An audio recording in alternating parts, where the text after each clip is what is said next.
Hello, and welcome to another episode of Bare Bones Wargaming, a show with no bells, no whistles, no frills, just a man, a camera, and his game. On today's episode, going to do another turn of the Rhineland War from the World of War magazine. We were doing last time. I know I said I was going to come back in a few turns, but things have gotten so geopolitically interesting, I thought I'd come back now. So, what has happened in April of 1936?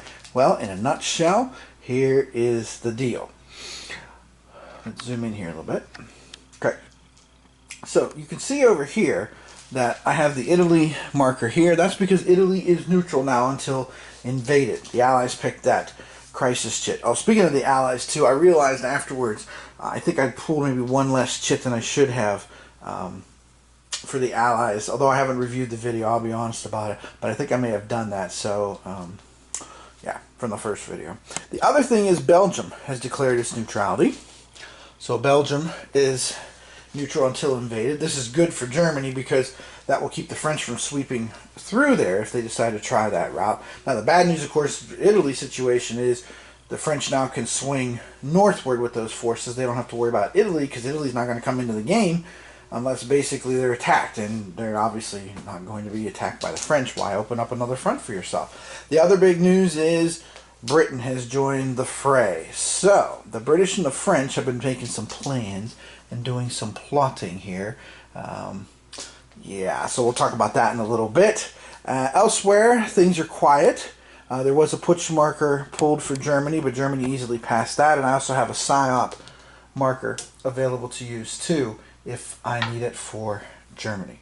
So, that is where we stand here at the beginning of May 1936. So let's get into it. Alright, now, mobilization phase. First of all, I'm moving all my German air units back into their available box. Germany only gets one unit this turn as their amphibious unit, which, I mean, that could be, useful. Although invading Great Britain is extremely tricky, obviously, but, sometimes the threat is stronger than the execution. And let's see, replacements, I don't have a whole lot of those either. Germany's actually been doing pretty well. Oh, that was the other big development. I'm sorry, you probably noticed yourself, but there's no purple.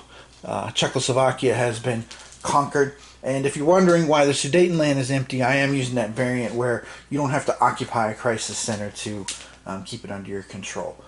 I understand the supply part, the logistics part when you get into an enemy country, but, if it's behind your lines and it's occupied, it's a crisis spot. I understand it's a crisis spot, but, is the Sudetenland really going to revolt against Germany?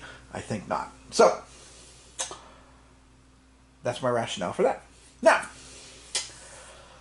let's see, I have 9 replacement points. The British did try a terror bombing on the Ruhr, by the way, to try to neutralize the Ruhr and take away those 3 mobilization points, but they failed. So too bad, so bad. Sad for them. Alright, so let's see. For a mechanized class division, I need 4 points. So I have 2 of them over here. So I'm going to go ahead and bring these 2 division units into play. I can't bring them into the Ruhr because remember, enemy zone control prevents that and it is not negated for that purpose. You know what? I'm going to put them in Berlin. I can put both of them there because they are division sized. Okay. Now, terror bombing. Let's see. How far from the Ruhr to London? Because I could do that. I could cause trouble there. Or maybe I should be bombing, like Paris. So that the way the French can't mobilize. That's an idea, huh? The French don't have too many air units. But maybe they should have put a cap over top of Paris. But that's an idea. I also could, of course, terrorize some of these units on the border because the French went back into the Rhineland. The Rhineland's kind of been like a seesaw thing. So, okay, let's do this. Now, I'd like to save my TAC units for combat. And speaking of which, Germany's situation here, this is tricky because now that Italy's not going to come in, Il Duce is staying home, which probably is smart of him, quite frankly, because personally myself, I'm not sure if you agree, but I see a lot of similarities between Napoleon III and Il Duce. I know Il Duce was a fascist, and fascism, of course, is a terrible thing. But he did do some good internal things for Italy and was trying to help reorganize and rebuild things, kind of like Napoleon III did. I mean, he was, the emperor, and he was good at domestic policy, but whew, both of them, when it came to foreign policy, whew, they were awful. Holy cow. When it comes to foreign policy, for Il Duce and Napoleon III, I wouldn't give them a lemonade stand to run. All right. Domestic policy, different thing. So maybe this is smart of the El Duce to stay home. Now, what does that mean for Germany? That means, to me, in my mind, I've got basically three options at this point strategically. I could go ahead and invade Belgium, because invading Belgium was something I was going to have to do anyway and try to defeat the French. I could go ahead and gobble up Austria and get some more crisis markers and hope the crisis markers break my way.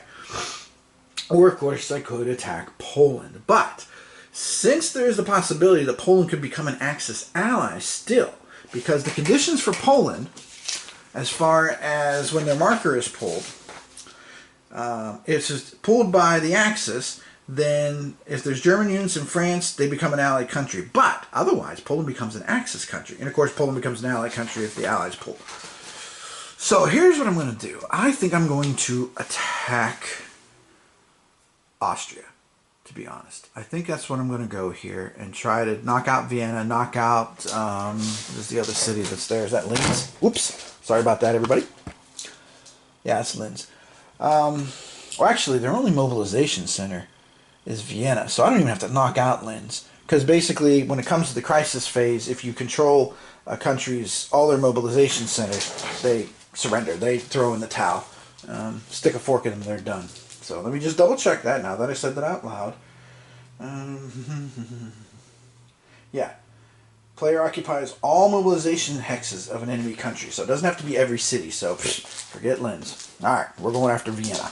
Vienna calling. Sorry. If you don't know that one, then you're not a child of the 80s. If you're a child of the 80s, you know that one.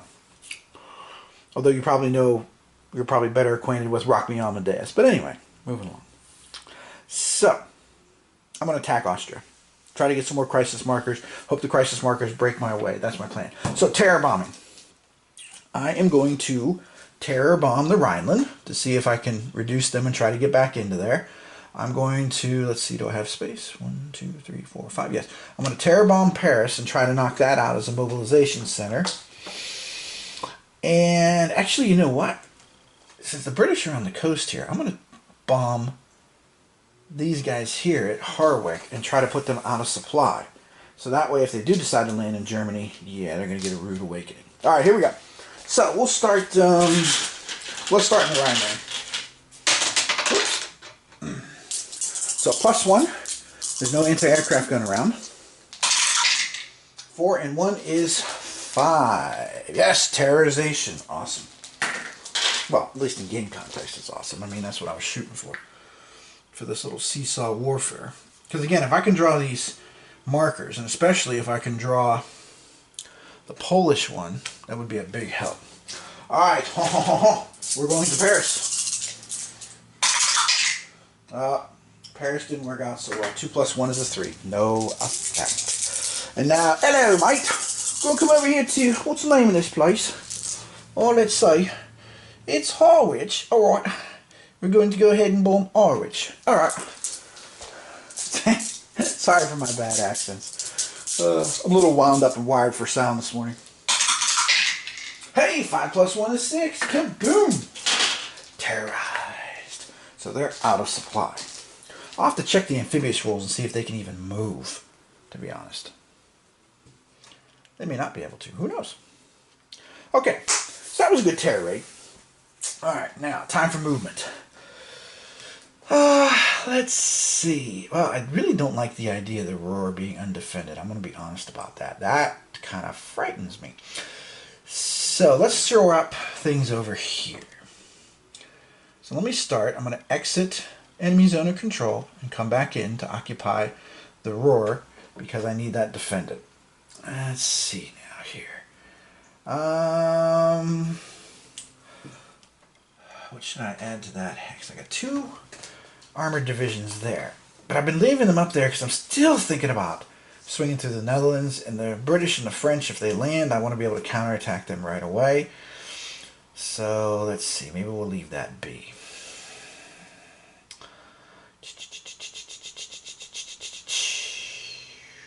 I think that's enough force. Use the force. Okay, sorry. I think that's enough force on that hex. Alright, let's shift over here to Austria, because really Austria is the main event. I just want the Crisis Center back at Rhineland, because I want to be able to pull the chits. Alright, so from Prague, I'm going to have to leave somebody in Prague for supply purposes. So I'll drive these guys down. And I'm going to bring these guys down too. And now Austria becomes an ally of the Allies. That's one too many allies in the same sentence, I think. So we're going to go ahead and I'll see if they survive this combat. If they survive this combat, I'll figure out their mobilization situation. But I don't even know if they get... Oh, they do get extra units. But let's see, because if they lose, if I take over Vienna, that's going to be it. Okay, so I have moved everything I want to move. I'm going to commit some tactical air units here. And let's see. Obviously, I'll commit one to Vienna to help me out there. I will commit one to the Rhineland because I do want the Rhineland back. And I'm going to save the last one for defensive purposes as well. Yeah, I know I didn't leave any mobilization. Well, no, Munich's actually empty. So Munich is still empty as a mobilization center. So we'll just leave that be. Okay. I guess the one drawback to this game is that, Italy can't react now to basically Germany invading Austria. That maybe should be an option. Maybe it should be some kind of variant thing for that. Like a die roll when something happens. Somebody, like cataclysm provocation kind of thing. Yeah. All right, let's get these combats done because I think my battery's starting to run low again already. I like this camera, but I do feel like the battery runs out a little too fast. So let's start over here in Vienna calling. Okay, now, so they have a 4 that'll be doubled to 8, and you only get the best thing. You don't get like quadrupled in this game. So that'll be 8 for them. And for Germany, I've got 8, and 3 is 11.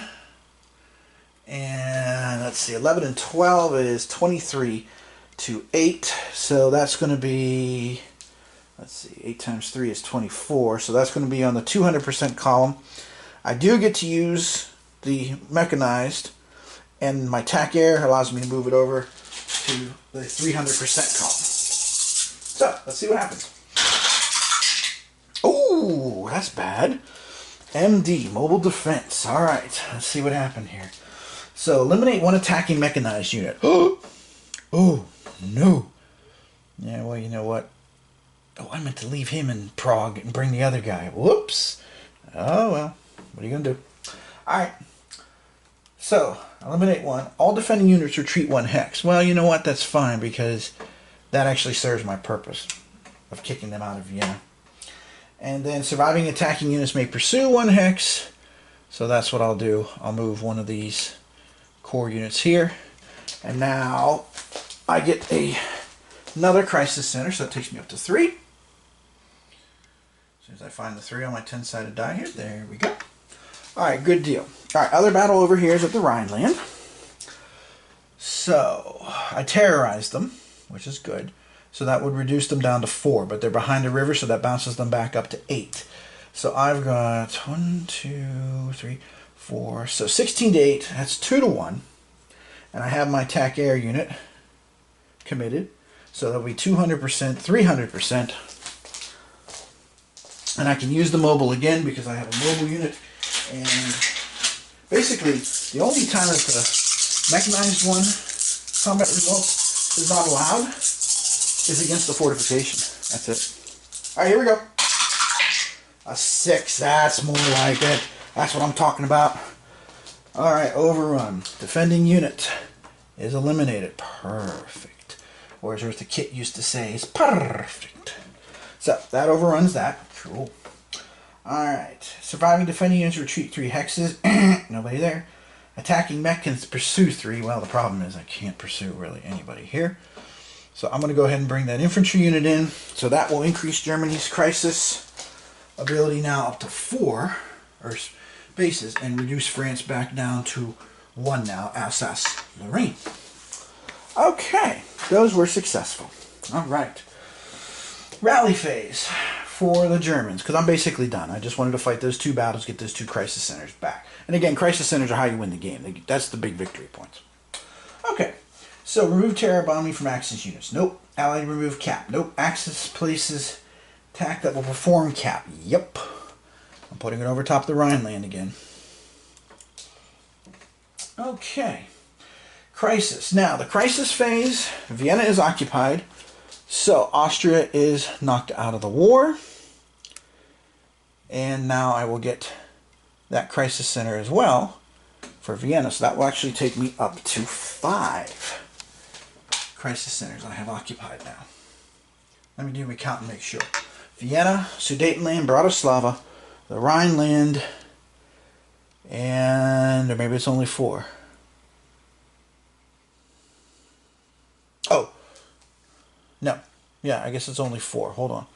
Bratislava, Vienna, Sudetenland, and the Rhineland. Okay, I miscounted 4. All right, so I've got 4. All right. I'm not missing one, right? Bratislava, Sudetenland, Vienna, Rhineland. 4. Yeah, only 4. That's it. Okay, 4. Alright, so let's get this crisis phase done because the battery's going down. So unfortunately this is going to be a half turn and give my final thoughts on the game. But, you know, I think you got a good idea how the game plays and flows, and that's the point here. Alright, so now I pick my crisis marker. So here we go.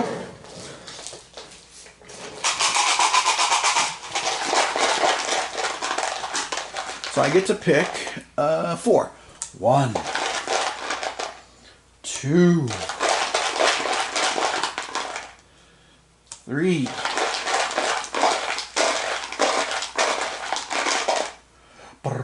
4. Alright, here we go.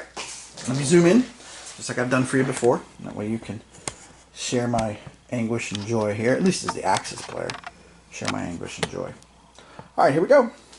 So, first crisis marker. Boom. Common turn. Well, the common turn doesn't matter because Soviet Union is not active. Yeah. Oh, no, wait. This is common turn, not anti-common turn. Alright. Soviets belligerent? Nope. Nope, it's only if the Soviets are belligerent. Yep. Okay. And discard. So, no harm, no foul that time. So, no big deal there.